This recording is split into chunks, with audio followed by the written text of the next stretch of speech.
4 വർഷത്തിനു ശേഷം ഇന്ത്യയിൽ നിന്ന് ചൈനയിലേക്കുള്ള വിമാന സർവീസ് പുനരാരംഭിച്ചു. കൊൽക്കത്തയിൽ നിന്ന് ഗുഹാൻഷുവിലേക്കാണ് ആദ്യ service. Shanghai Delhi service November 9 ആരംഭിക്കും. തൗഫീഖ് അസ്ലം വിവരങ്ങൾ നൽകും. തൗഫീഖ, ഇന്ത്യ ചൈന ബന്ധം ഒന്നുകൂടി സൌഹാർദ്ദപരമായതിന് പിന്നാലെയാണോ ഇപ്പോൾ വിമാന സർവീസ് പുനരാരംഭിച്ചത്? ദിവ്യ, തീർച്ചയായും ഇന്ത്യയും ചൈനയും തമ്മിലുള്ള ബന്ധങ്ങൾ കൂടുതൽ ഊഷ്മളമാകുന്നതിന്റെ ഒരു ഭാഗമായിട്ടാണ് ഈ വിമാന സർവീസുകൾ ഇപ്പോൾ പുനരാരംഭിച്ചിരിക്കുന്നത്. ഇന്ത്യയും ചൈനയും തമ്മിൽ നേരിട്ടുള്ള ഒരു വിമാന സർവീസാണ് കൊൽക്കത്തയിൽ നിന്നും ആരംഭിച്ചിരിക്കുന്നത്. കൊൽക്കത്ത ഗുവാൻഷുവിലാണ് ആദ്യ സർവീസ് ഇപ്പോൾ ആരംഭിച്ചിരിക്കുന്നത്. 4 വർഷത്തെ ഇടവേളയ്ക്ക് ശേഷമാണ് ഈ സർവീസ് പുനരാരംഭിക്കാനായിട്ട് തീരുമാനിച്ചത്.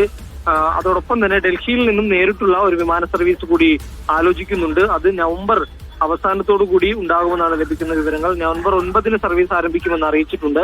ഒരുപക്ഷെ നവംബർ 9 തന്നെ ആരംഭിക്കും, അല്ലെങ്കിൽ നവംബർ അവസാന ദിവസങ്ങളിലൂടെ അത് ആരംഭിക്കുമെന്നുള്ള വിവരങ്ങളാണ് ഇപ്പോൾ ലഭിക്കുന്നത്. ശരി, തൗഫീഖ് അസ്ലമാണ് വിവരങ്ങൾ നൽകിയത്.